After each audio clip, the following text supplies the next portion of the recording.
Chilling Tales for Dark Nights.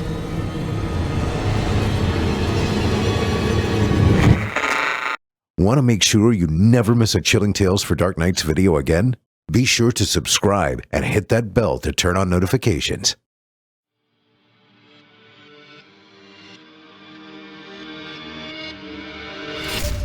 Welcome, dear listener, to Fear from the Heartland.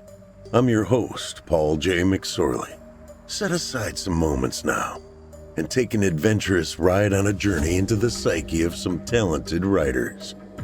They will dig into your being and titillate you.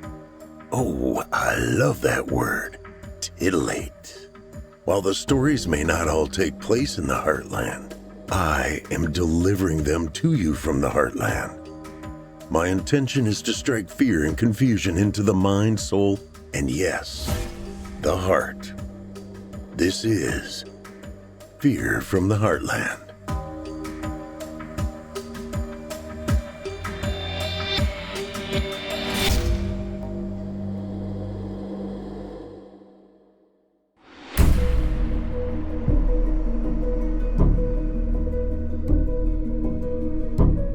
Hello, Heartlanders, and welcome to Season 2, Episode 15 of Fear from the Heartland. I'm your host, Paul J. McSorley. You're listening to the standard edition of this program.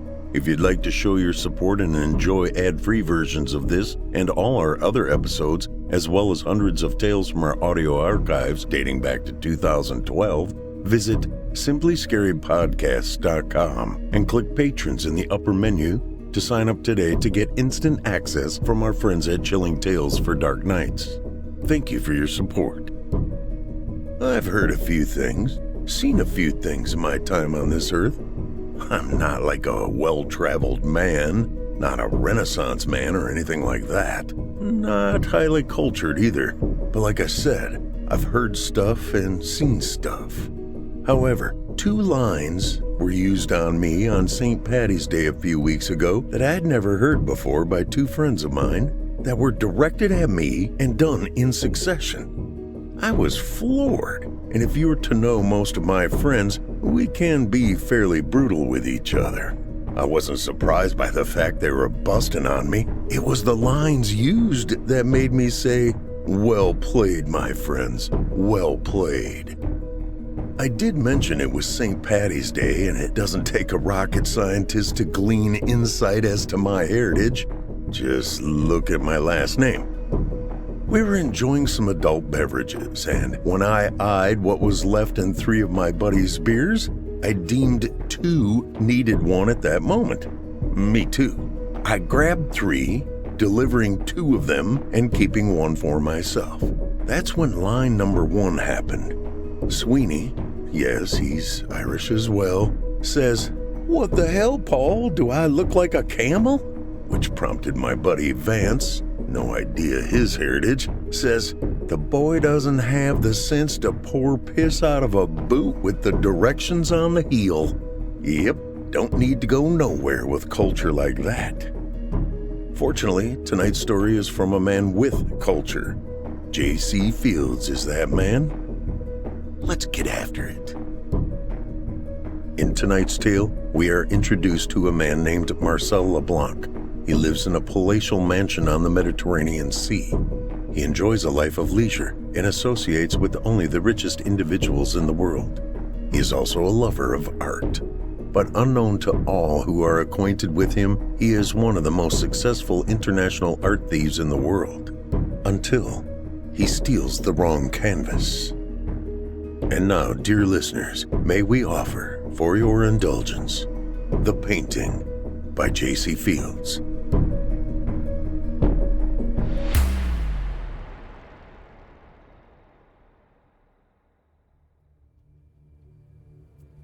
In the world of international stolen art, an individual known only as Henri was considered the world's most successful thief.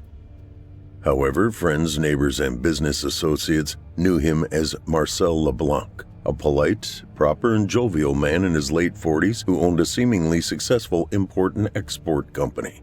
This establishment and its location in the sovereign state of Monaco allowed him to mingle with many of the world's richest individuals. Little did they know, his affluence did not come from his import-export company. Proceeds from this particular endeavor barely paid the electric bill for his Mediterranean coastal estate. His real wealth came from the acquisition of rare paintings. Once these paintings were stolen from public galleries or the best museums, they disappeared into the private collection of the mega-rich or somewhere else. To evade detection of his clandestine vocation by authorities, he worked through a broker. This individual communicated the wants and wishes of clients who coveted certain paintings or articles of historic importance. The man knew Marcel Leblanc only as Henri. Face-to-face meetings were forbidden. Communications were normally instigated by his broker with an ad in France's national newspaper Le Monde. Leblanc read it every day at a seaside cafe with his morning coffee and croissant. An ad of interest to Leblanc would feature a particular winery in the Bordeaux region. Whenever the ad included a rare vintage from Chateau Latour calling for patrons to secure a bottle while supplies lasted, he knew to call a specific number from an untraceable mobile phone. Once he identified himself with a series of numbers, the broker would come on and tell him the latest requests from the rich collectors. On a late May morning, Leblanc saw the ad and made the call. The electronic voice prompted, "Enter your security code." After punching in his 8-digit number, he heard, "Bonjour, Monsieur Henri." "Good morning, Arthur. I saw the ad." Leblanc spoke with a nondescript accent. He felt this created an air of mystery to his country of origin. "Excellent. Are you in a position to do a little international travel?" "It depends. Where?" "United States." "Possibly. Where exactly in the States?" "New Orleans, the French Quarter." "Ah, I have not had the pleasure of visiting there for a long time. I look forward to it." "Good. The money being offered is double your normal fee." Leblanc unconsciously moistened his lips. "I am impressed, Arthur." "The item my client is interested in is hanging in a privately owned hotel on Toulouse Street." "Even better." "There is a bonus if the owner is unaware the painting is missing for a while." "Oh? Are you still interested?" "Of course. Give me the details." 1 week later. "Good afternoon, sir. May I help you?" Leblanc smiled as he offered his platinum American Express card. "Yes, reservation for Black, Marcus Black." "Certainly, sir. Welcome to the Bristol Hotel. I see you are scheduled for 4 nights. Is that correct?" "Yes, I might need to stay 6. Will that be a problem?" "Of course not." The attractive, professionally dressed woman offered him her best smile as she typed on her computer keyboard. "Not a problem, Mr. Black. I have you staying until the 12th. How many key cards do you need?" "Just one." "Just one?" she asked with a gleam in her eye and a raised eyebrow. "Alas, it is just me." "Is this your first time in New Orleans?" "Yes," he lied. "I'm a writer and here doing research for my next book." "I see. If you need directions to any particular location, please don't hesitate to ask me." "That's very kind of you." She handed back his American Express card and a small envelope containing his plastic key card.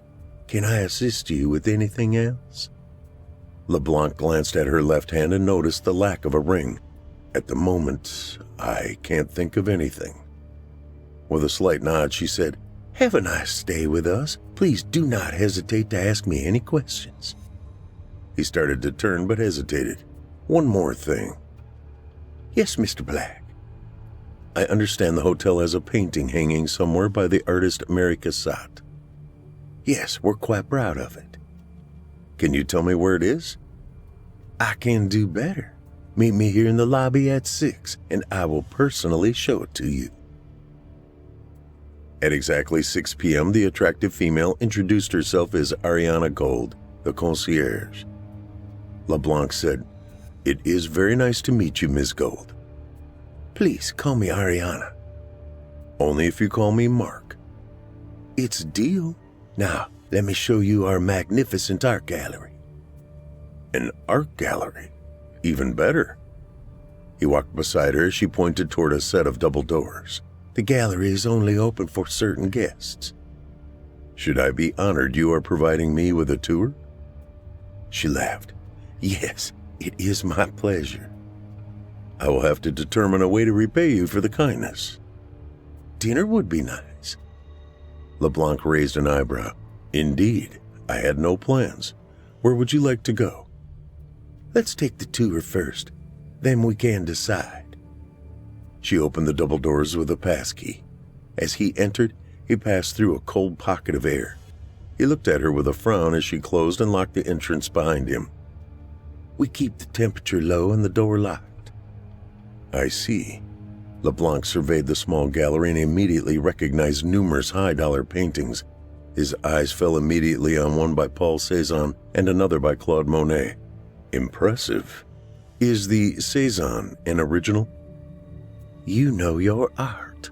All of our pieces are originals. Some are lithographs, but we also have original oils with verified provenances. LeBlanc turned to his guide. Amazing. I'm curious as to why they are in a hotel. Very simple, Mark. This is the personal collection of the hotel's owner. Ah. He paused for a moment. Let's see what he's collected. The scope of the gallery impressed LeBlanc, and he saw numerous paintings worth hundreds of thousands of dollars. When they neared the back of the gallery, he saw the painting he sought. It was an impressionistic piece by Mary Cassatt. He stopped for a few moments to admire it. Ariana stood next to him and said, Are you a fan of Ms. Cassatt? I'm familiar with most of her work, but I don't recognize this piece. That's because it's the portrait of a man who had an affair with Ms. Cassatt during the summer of 1875 while she studied in Paris. She painted his portrait just before he returned to the United States. Bending over to study the brushstrokes closer, LeBlanc asked, And who might her lover have been? That is confidential. Smiling, LeBlanc straightened and moved over to a painting next to the Cassatt. He stared at it for a very long time without saying a word. Ariana stood quietly behind him without interrupting his concentration. Finally, he turned to her. This is a fascinating piece. Who painted it? The artist is unknown, although it has been in our inventory for as long as the gallery has been open. I agree with you. One can feel the allure of the scene and get lost in its background. LeBlanc folded his arms. Is it for sale? No, none of these pieces are. The owner is very protective of them. Please tell the owner I am impressed with his collection. He should be proud of it. Ariana only smiled. Over the course of the next few days, LeBlanc occupied his time trying to discover the identity of the elusive hotel owner. He also made a habit of having dinner with the lovely Ms. Gold on a nightly basis. After spending numerous days attempting to find the elusive fellow, he came to the conclusion the man might be dead. During this time, LeBlanc began to determine how he could remove the Cassatt painting from the gallery without raising too much attention. On the 5th evening of his stay, an unexpected invitation from Ariana Gold solidified his plan.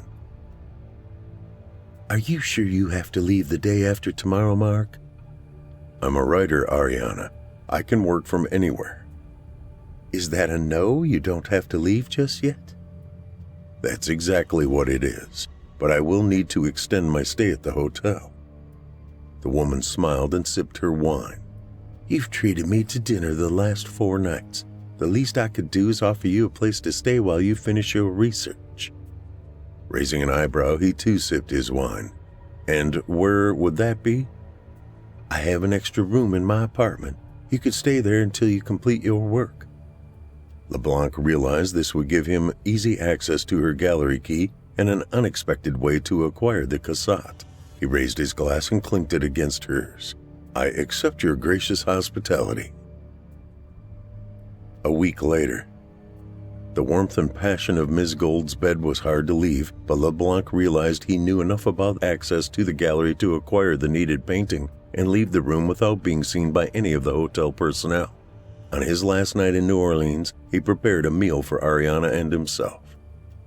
Mark, I did not realize you were a gourmet chef. Ariana raised her wine glass as she complimented LeBlanc. When you live by yourself, you either learn to cook or you go hungry. You have never told me where you live. A half smile graced the art thief's lips. I'm something of a gypsy, actually, but I do have a cabin in the Smoky Mountains I use as my home base. I imagine it is beautiful. It is. She began to unbutton her blouse. You'll have to take me there someday. He watched her as he took another sip of wine. Yes, someday. She stood and turned her back to him. The blouse fell to the floor as she walked toward the bedroom. I do hope you are behind me. After draining his glass, he stood and followed. An hour later, as they lay in each other's arms, she said, You've been very quiet tonight. Is something wrong? Just thinking. About? The painting next to the cassette. I can't get it out of my mind. I think about it a lot myself. 5 minutes later, he heard her breathing slow. Carefully and quietly, he pushed the covers back and went to the room where he kept his things. He retrieved an aerosol container of nitrous oxide from his duffel bag and a syringe with a small vial containing a clear liquid. He returned to Ariana's bedroom and placed a washcloth over his mouth and nose. He released the gas and waited. After a few minutes, he pinched her arm. No reaction. Filling the syringe with the clear liquid, he found the carotid artery on her neck and slipped the needle in. He then pushed the plunger until it stopped. After waiting a few minutes, he asked, Ariana, tell me how to gain access to the gallery. The information gleaned from the drugged woman revealed the existence of a passageway into the gallery behind a door labeled Maintenance. The physical key, found in her purse, opened a door located in a dark alley on the north side of the hotel. In addition, he learned of a panel where the security system could be disabled. She revealed the code during the last question he asked her. Then before leaving her apartment, he kissed her forehead and checked for a pulse. She maintained a strong heartbeat. Once satisfied she was okay, he let himself out. The key in the security code worked without incident. Once again, as he entered the gallery, he felt a cold pocket of air surround him. Brushing the feeling to the side, he moved silently to the partition where the cassette hung. He held a small, powerful flashlight in his teeth as he removed the painting from its frame. He then returned the empty frame to the wall. As he slipped the canvas into a large cloth satchel, he pointed the flashlight at the painting he had admired next to it. He shrugged, removed it from the wall, and placed it next to the cassette in the satchel. Before exiting the gallery, he liberated both the Cézanne and the Monet from their place of honor in the room. Back in the alley, he retrieved a bucket of gasoline and placed it next to a wall where he found the cassette. A long strip of cloth hung over the side. He lit this with a match and hurried out the exit.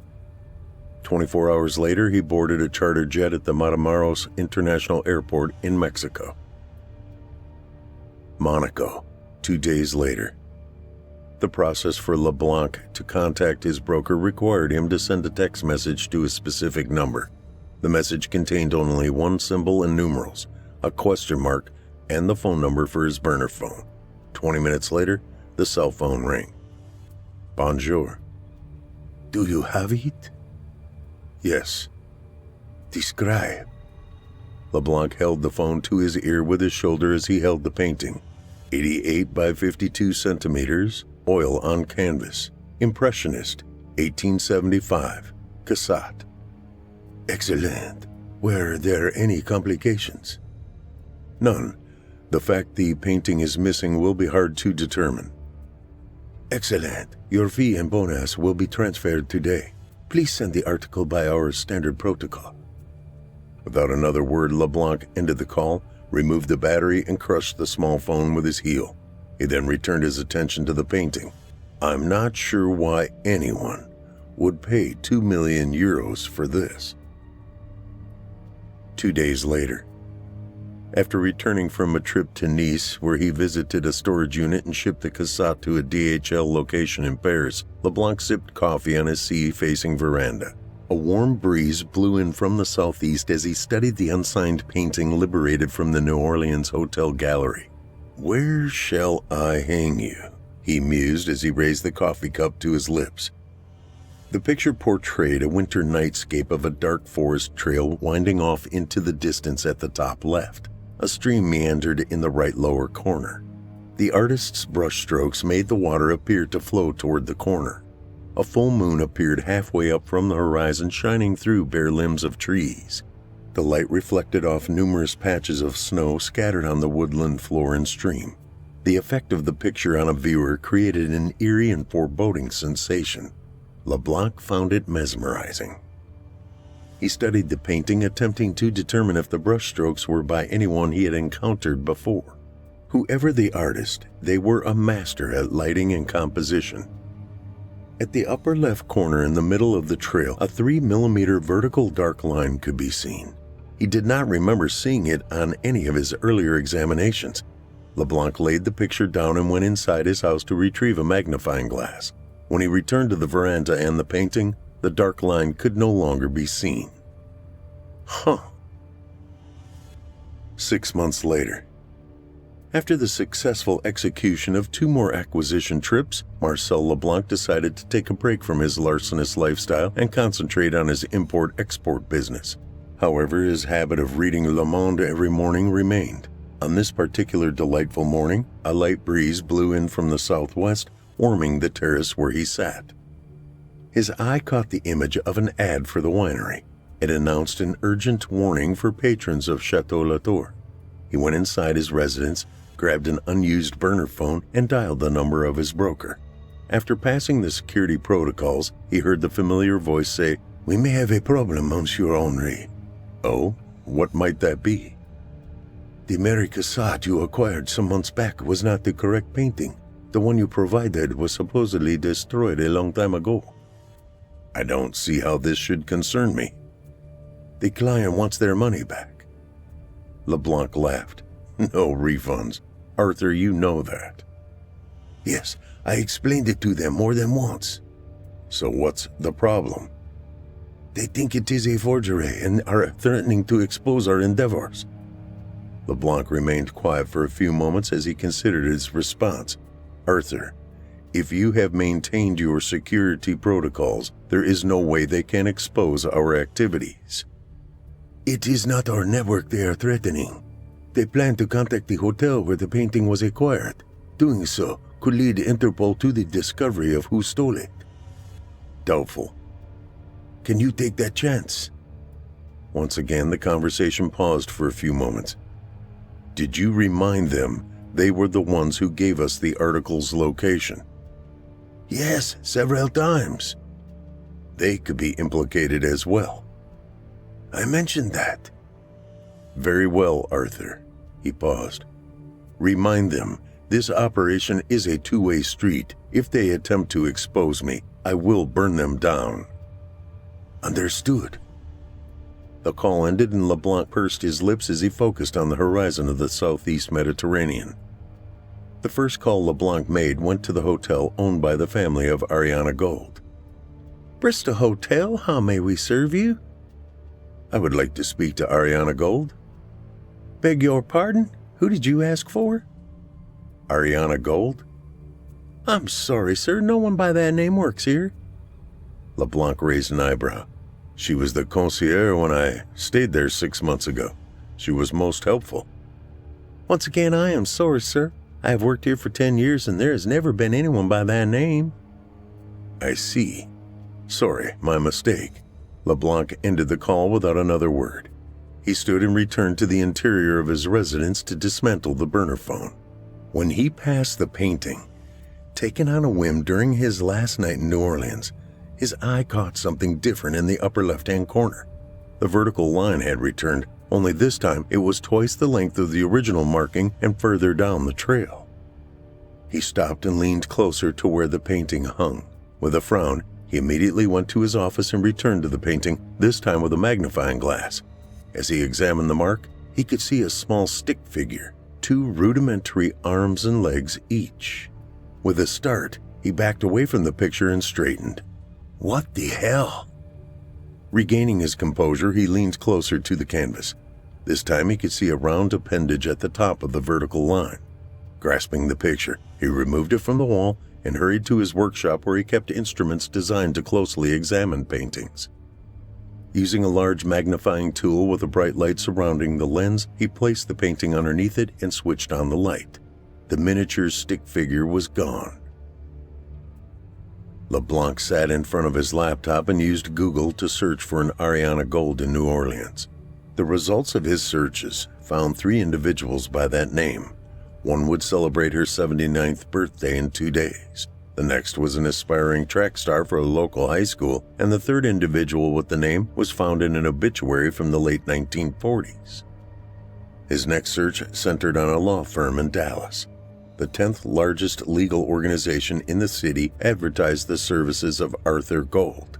Using another of his collection of burner phones, he called the law firm. "Thank you for calling the offices of Abrams, Ledger & Gold. How can I help you?" "May I speak to Arthur Gold?" "Mr. Gold is in court this morning. May I ask who's calling?" "Yes, Marcus Black." "What is the nature of your inquiry for Mr. Gold?" "It is a personal matter. When do you expect him back?" "I'm not at liberty to discuss Mr. Gold's itinerary. Would you like to leave a number so he can call you back?" "Just tell him I called. He'll know the name." LeBlanc pressed the end icon on his cell phone and then drummed his fingers on the desk. The time in Texas would be 7 hours behind him in Monaco. LeBlanc decided he would call again around 9 p.m. "Thank you for calling the offices of Abrams, Ledger & Gold. How may I help you?" "Arthur Gold, please." "May I say who's calling?" "Marcus Black. I called earlier today." "Please hold." LeBlanc listened to a guitar instrumental of a song he did not recognize for over a minute. Then a new female voice asked, "Arthur Gold's office. This is Mary. Can I help you?" "Yes, I am trying to contact Mr. Gold. Is he available?" "May I ask what this is in reference to?" "Yes, I'm trying to locate his daughter." The silence on the phone lasted for what seemed like an eternity. He checked to make sure the call was still connected. It was. The art thief stood and walked over to the painting and stared at it while he waited. What he saw made him end the call and stare at the painting. In very clear detail, halfway down the painted trail, a figure could be seen. With its back to the moon, LeBlanc saw a shadow cast onto the trail by the figure, just like an artist would create. While no details were clear, he could distinguish arms, legs, and a head on the figure. Knowing what had happened the last time he took his eyes off the painting, he removed it from the wall and retraced his steps to his desk. Without looking, he rummaged around in the top drawer until he put his hand on the magnifying glass. Placing it over the figure, he let out a gasp. The face on the shadowy figure, while somewhat grainy, was that of Ariana Gold. The next day, the sun barely peeked over the horizon of the Mediterranean as Marcel LeBlanc realized he had stayed on his veranda all night. Sleep seemed to be a companion to avoid as it brought on images he did not care to see or experience. The figure on the mysterious painting faded before his very eyes the night before. What the image appearing and disappearing meant, he could only guess. None of his speculations were comforting. Standing, he entered the house and brought the painting back to the veranda with the intent of heaving it over the railing into the turbulent waters below. He walked to the edge and looked down. Waves crashed against the rocky bluff 35 meters below his veranda. He rarely heard the constant sound anymore due to the continuous nature of waves pounding the shore. He hesitated before throwing the painting into the surf, his eyes taking a last glance at it. The figure materialized, but larger than the day before. This time, he could clearly see the features of Ariana's beautiful face as she stared at him from the trail. Her eyes seemed to pierce his soul. "Damn!" he yelled, dropping the painting onto the terracotta tiles. The damage caused by the fall separated the picture from the frame and splintered the joints holding the wooden pieces together. Taking several deep breaths, he picked up the canvas. The figure did not fade as usual, but remained, her eyes burning into him. LeBlanc turned and hurried back inside the seaside mansion. He placed the canvas in a storage area and turned off the light. As morning faded, winds blew in from the southeast and a rare tropical cyclone event known as a metacane hit the area with gale force winds of 40 kilometers per hour. Wind and rain pounded on the glass windows facing the sea until late in the afternoon. When the sun peeked out from the rapidly retreating clouds, he returned to his office and powered up a burner cell phone. He sent a text message to a specific number with the customary symbol and numerals. The phone rang 5 minutes later. He answered. "Arthur, it's Henri." "Ah, monsieur, I am most glad you made contact. Are you ready to get back into the game?" "Not yet. I need you to have someone check out the hotel where I acquired the article. Something is not quite right." "May I ask what?" "There were too many high-dollar objects in the gallery, and when I think back on the experience, acquiring the article was way too easy." The broker paused for a moment. "Give me a few days." "I appreciate it." After the phone call, LeBlanc returned to the veranda and proceeded to pick up leaves, twigs, and multiple pieces of trash and paper littering the veranda. He spent an hour straightening outdoor furniture and removing debris, trying to go about his business without another thought to the mysterious painting. 4 days later, digging into his inventory of one-use phones, he sent a text message to his agent. The phone rang 2 minutes later. "Bonjour." "Monsieur Henri, I have news about the hotel. It is owned by a conglomerate in Dallas. There is no mention of a gallery associated with the property." "You sent me there, and I acquired the cassette." "Yes, most strange. That is what is so puzzling." LeBlanc remained quiet for a while. "Is anyone named Gold associated with this corporation?" "Yes, there are two.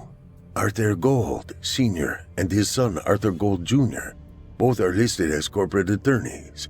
There is also an Amanda Goldstein listed." "No mention of an Ariana Gold?" "No." "Very well. Can you provide me the address of the law firm?" After Arthur gave it to him, he said, "I have a job waiting if you are interested." After a momentary hesitation, LeBlanc said, "What and where?" 2 weeks later, Barcelona, Spain. A string quartet played compositions by Mozart, Beethoven, and Haydn in the background as Marcel LeBlanc mingled with the Spanish A-list celebrities and high-income elites. The gathering, in a recently renovated residence within the Gothic quarter of Barcelona, celebrated the acquisition by its owner of a highly sought-after set of prints by Pablo Picasso.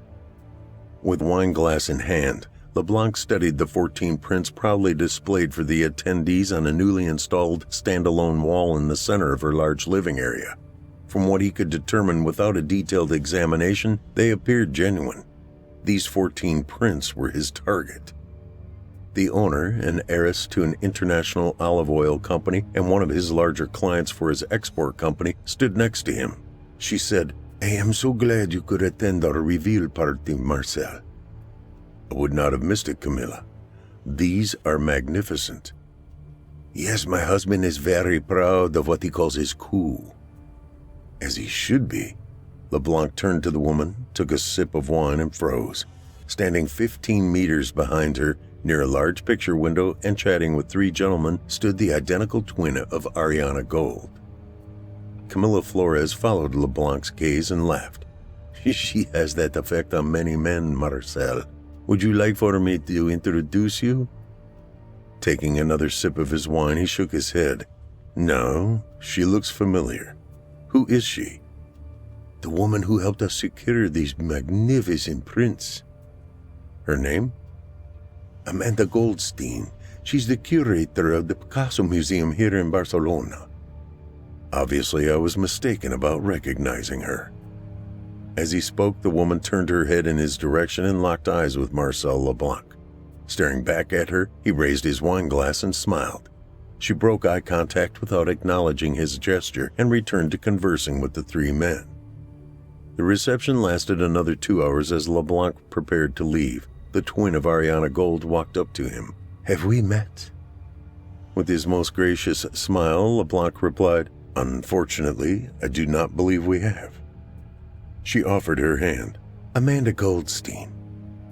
As they shook, he said, "Our host told me you're the curator of the Picasso Museum. Congratulations." "Thank you. I didn't catch your name." He glanced at his wristwatch. "Oh dear, I am late. Nice to have met you, Ms. Goldstein." He walked rapidly to the front door and slipped out into one of the narrow alleys of Barcelona's oldest section. While walking back to his hotel, Marcel LeBlanc decided to abandon his quest to steal the 14 prints by Pablo Picasso and return immediately to his estate in Monaco. "You cannot quit, Henri." "Why?" "You have a contract to fill." "Like I told you, I decided not to proceed with the acquisition. Since I've never received money for the job, I'm declaring our agreement null and void." There was silence on the call as LeBlanc waited for his contact to protest again. "Where will I find another like you, my friend?" "First, I'm not your friend. I am a tool you use to gather the product of your trade. I'm quite sure you know others who can do the job." "Yes, but you are the best." "Be that as it may, I am done." He pressed the end call icon and immediately removed the battery from the cell phone. He picked up the duffel bag packed earlier, locked the door of his mansion, and returned to the parked car in the estate's Circle Drive. 6.5 hours later, he boarded a plane in Lyon for a flight to Paris and then on to Dallas. Dallas, Texas. LeBlanc leaned against the front fender of his rental car. His arms were folded as he studied the massive 5-story structure. Finding the building containing the law firm of Abrams, Ledger, and Gold required little more than entering the address into one of his cell phones he brought from Monaco. His appointment with the junior Arthur Gold would not occur for another hour. This gave him time to scrutinize the building. During the time since his last trip to the United States, he had altered his appearance. The loss of 20 pounds thinned his face. The addition of a neatly trimmed beard, shorter hair, eyes covered in blue-tinted contact lenses, and blocky black-rimmed glasses resulted in a stranger staring back from a mirror. At the appointed time, LeBlanc entered the building and walked into a 3-story atrium with a reception desk manned by 5 young women. 4 sat in front of computer monitors with headsets talking rapidly to clients. The middle woman smiled as he approached. "May I help you?" "Yes." He handed her a business card and said, "Frank Dillon. I have an appointment with Arthur Gold at 2. His normally nondescript accent now contained a hint of Midwestern America. She handed the business card back. "Yes, Mr. Dillon, you are expected." She turned and pointed toward a row of 3 doors. "Take one of the elevators to the 4th floor. Someone will meet you and escort you to Mr. Gold's office." She handed him a clip-on name badge with the word Visitor in black font on a white background. "Please wear this while you are in the building." After ascending to the appointed floor, the door opened to reveal a young professionally dressed woman. She said, "Good afternoon. Please follow me." When they reached the end of a hallway, she gestured for him to enter an open door. She then turned and walked away.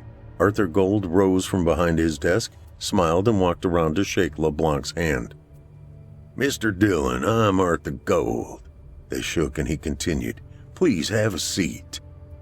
The seat turned out to be a leather-bound wingback chair sitting in front of Gold's massive desk. The attorney took a relaxed position leaning on the front edge of his desk and said, "I understand you have foreign property you wish to sell." "I've been told you're one of the best international real estate lawyers in Dallas." "I am." "Good. I would like to discuss your firm handling the transaction." "We can do that. Where is this property?" "United Kingdom on the Irish Sea." "I see. May I ask how you obtained this property?" "I am the executor for the estate of my mother's recently deceased brother. I have no desire to travel overseas to handle this mess. Therefore, I would like you to handle it." The lawyer gave LeBlanc a sly smile. "I assume you have all the necessary paperwork to give us authorization to pursue this matter?" "I do." "You mentioned mess. Is there a problem with the property?" "No, it is a coastal estate and I really don't have the time to be flying back and forth to take care of it." "May I see the documentation?" LeBlanc raised a hand, palm toward the attorney. "We are not at that point yet, Mr. Gold." The attorney folded his arms. "I see. What questions do you have?" "My uncle had a fondness for New Orleans. On his last trip there, he stayed at the Bristol Hotel." LeBlanc could see one of Gold's eyebrows rise slightly. "Are you familiar with this property, Mr. Gold?" "Yes." "He met a woman there he told me was a concierge. Apparently he was quite smitten with her. Anyway, he left her a sizable amount of money in his will. I've tried to find her, but to no avail. Since you are familiar with the hotel, could you include finding this woman on behalf of the estate?" "Would be happy to, Mr. Dillon. What is this woman's name?" All my uncle knew was her first name, Ariana. This was LeBlanc's whole purpose for this masquerade of a meeting, to study Gold's face as he said the name Ariana. The man gave no recognition of the name, not even a small flinch. Nothing. No reaction at all. "That's not much to go on, but if she was the concierge, we can consult the HR records of the hotel." Standing, LeBlanc offered his hand. "Excellent. I will have my attorney prepare all the necessary paperwork and have it overnighted to your firm. Will that suffice?" "Yes. We didn't discuss fees, Mr. Dillon." "No. Should we?" "I don't want you to be surprised." "Very well. What is your fee?" 20% of the transaction amount." "That seems fair." The only response from Gold became a nod. LeBlanc waited for one of the 3 elevator doors to open on the 4th floor, his hands behind his back. He glanced over to the right of the elevators and froze. The painting he had shipped to the firm the day following the appearance of Ariana on the trail now hung at eye level 5 feet from where he stood. Ignoring the ding in one of the doors opening, he moved closer to the painting to examine it. No trace of the woman's image could be seen. He studied the brushstrokes to make sure it was the same painting. He then sensed someone standing beside him. "Haunting, isn't it?" Turning to his right, LeBlanc saw Arthur Gold staring at the painting. "Yes. Who is the artist?" "My great-grandfather, Abraham Goldstein." "It's not signed." "No, there's a reason for that." "Oh?"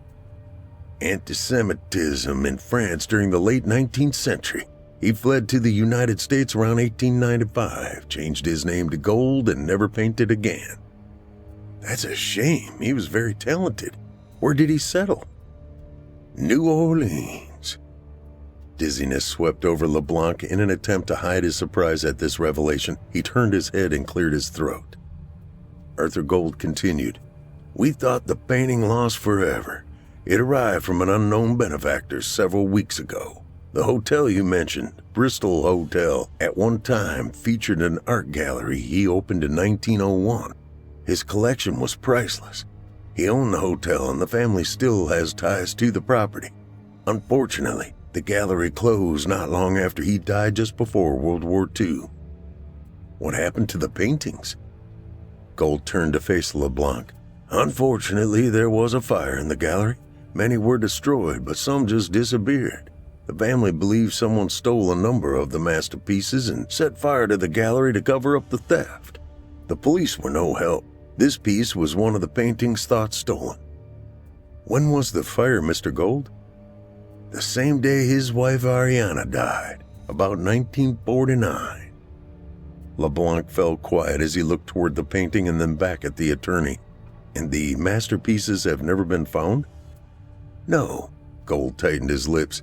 "It is said the thief stole a Cézanne, a Cassatt, and a Monet." He paused for a second. "Are you an admirer of fine art, Mr. Dillon?" The art thief did not answer as his head spun. Finally he said, "I have been known to invest." An elevator door opened and a man in a business suit exited. Gold said, "There's my next appointment. I must go. I look forward to receiving the paperwork concerning the property." The attorney followed the other man, and LeBlanc slipped into the open elevator. On his way out of the front entrance, he glanced at the security panel at the front reception desk and recognized the system the building used. 1:14 a.m., Dallas, Texas. After successfully foiling the security system, LeBlanc knew how much time he would have before first responders would arrive. Using the stairs, he raced up to the 4th floor, removed the nightscape painting, and hurried back down. He broke his record for gaining entry and exiting a building. Exactly 4 minutes and 16 seconds from entrance to driving away from the scene. He was a mile away when the first police car arrived at the Abrams Ledger and Gold law firm. He returned the hot-wired car to the exact place where he appropriated it 2 hours prior to entering the building. Wearing a black hoodie and black jeans, he pulled the hood tight and walked away from the getaway car to his rental parked several blocks away. By the time the sun rose later that morning, LeBlanc sat in an airport concourse waiting on an early morning Air France flight to Paris. With luck and on-time flights, he would be back in his seaside estate by afternoon the following day. A month later. The day promised to be warm as Marcel LeBlanc sat in the seaside cafe perusing the newspaper Le Monde while consuming morning coffee and a croissant. As he chewed the last bite of the pastry, he failed to notice a woman approaching his outdoor table. As a rule, he kept his back to the sea so he would be aware of anyone approaching his location. Her timing could not have been better, as she sat down across from him as he turned a page in the newspaper. Looking up, he kept as neutral of an expression as possible despite his surprise. The woman said, "Bonjour, Monsieur Leblanc." Putting down his paper, he tilted his head as he said, "Bonjour, madame. You have me at a disadvantage. May I ask your name?" "You may. Amanda Goldstein. We met several months ago at Camilla Flores' home in Barcelona." "Ah, yes. Now I remember. I learned of your name from Camilla. She told me you handle the exporting of their olive oil." LeBlanc kept his guard up as the woman talked. "It is excellent olive oil. Are you interested in becoming a client of my firm?" The woman's smile disappeared and she leaned over the table. In a lowered voice, she said, "I know who you really are. You stole something from my family, and I want it back." LeBlanc suddenly realized who this woman had to be. A smile slowly came to his lips. "Cut the theatrics, lady. Your real name is Ariana Gold, and you are from New Orleans." The woman straightened. "Ariana Gold was my grandmother. You are the man who stole her life." Without realizing his reaction, his jaw dropped and he stared wide-eyed at her. Recovering slightly, he said, "Now, how could I have done that?" "You stole the painting that kept her alive." LeBlanc took a deep breath and chuckled. "I am afraid you are delusional, Madame Goldstein, or whoever you believe you are. Do you admit taking a painting from the art gallery at the Bristol Hotel in New Orleans?" "I admit no such thing. Besides, the art gallery burned before I was even born, so how could I have stolen a painting from it?" "Let me ask you this. Did you see an image of Ariana appear and disappear in the painting?" LeBlanc remained silent. "From your expression and lack of protest, I will assume you did. My grandmother's spirit dwells in the painting. It was her favorite place to be, and it gave her strength. She would only emerge when someone showed interest in the painting. You were enamored with the piece and gave her the strength to emerge from the time you two spent together. When you stole the painting from the gallery, you robbed her of a place to replenish her strength. She tried to get back to the forest but never could. Now her spirit is lost forever, and it's your fault." A smirk appeared on LeBlanc. "Do you expect me to believe this fantasy of yours, Ms. Goldstein?" "I personally don't care if you believe me or not. Do you still have the painting?" LeBlanc stood and placed a €10 note under his coffee mug. "Have a nice day, madam." He walked swiftly toward his turbocharged Mini Cooper parked next to the cafe. She followed him, but he was in the car and speeding away before she could reach the vehicle. His route did not take him toward his seaside mansion. Instead, he traveled north until he intersected the A8 and took it west toward Nice. Occasionally, during his drive, he would study the rearview mirror looking for signs of being followed. He saw none. 40 minutes later, he parked the nimble little automobile in front of a home box storage unit. With his entry code and key, he entered the 2x10-meter storage unit and shut the door. He turned on the overhead light and surveyed the paintings he stored there, still covered by the bubble wrap used to protect it during the flight from Houston to Lyon, France. He picked up the painting stolen from the wall of the law firm of Abrams, Ledger & Gold. After carefully removing the tape, he unwrapped it and examined the canvas. A figure standing by the edge of the stream stared back at him. It was Ariana Gold, her arms reaching for him. With the assistance of Interpol and the French gendarmerie, Amanda Goldstein gained access to the estate of Marcel LeBlanc. It had been several days since her encounter with the man at the Seaside Cafe, and he never returned home. During their search of the premises, they found records of a storage unit in Nice. The discovery of LeBlanc's Mini Cooper in the parking lot of the storage unit provided additional evidence, allowing a search warrant to be signed by a judge in Nice. The storage locker of one Marcel LeBlanc was then opened by the authorities. Inside, they found multiple million-dollar works of art reported stolen over the past 2 decades. Amanda Goldstein, acting as a guide for the Interpol agents, assisted in taking inventory of the storage unit. When these articles were referenced against Interpol's stolen works of art database, they confirmed every article in the storage unit was a confirmed stolen piece of art. She also found a lost painting taken from the wall of an American law firm. It was a tranquil scene of a nightscape with the moon reflecting off the surface of a wandering stream. She noted, sitting next to the water were 2 figures holding hands, a woman and a man. Amanda displayed a slight smile and said, "Grandmama, it is good to see you home with your lover by your side."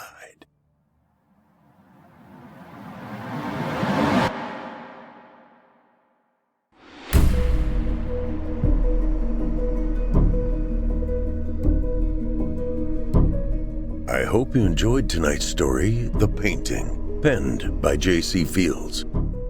J.C. Fields is an award-winning and Amazon best-selling author.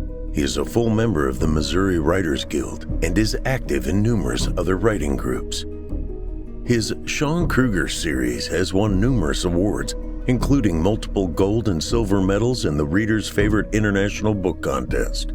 The Imposter's Trail was awarded Best Mystery Thriller at the 2017 Ozark Indie Book Fest. In March of 2020, his novel, A Lone Wolf, became a #1 Amazon best-selling audiobook. His second novel in the series, The Last Insurgent, became a #1 Amazon new release in January 2021. All of the aforementioned books can be found on audible.com, narrated by yours truly. If you'd like to learn more about J.C. Fields, you can reach out to him at jcfieldsbooks.com. That's jcfieldsbooks.com or bookbub.com/authors/J-C-Fields. You can also reach him at facebook.com/jcfieldsbooks.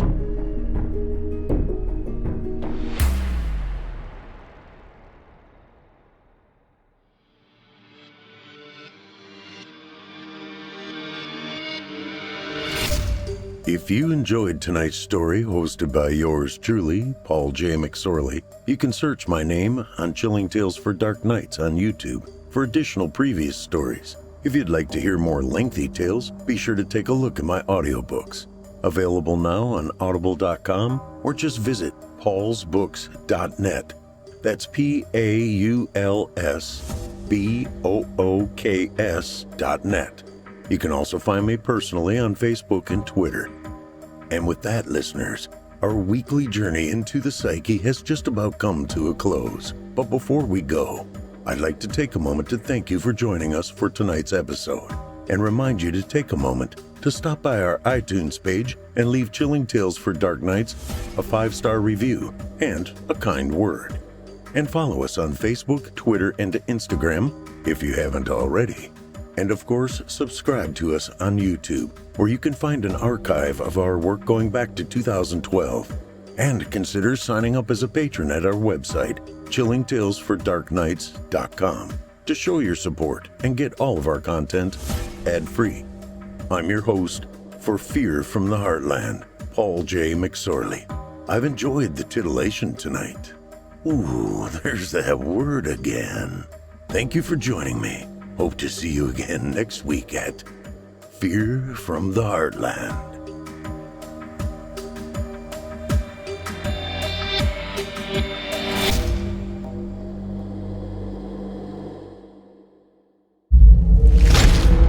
Chilling tales for dark nights.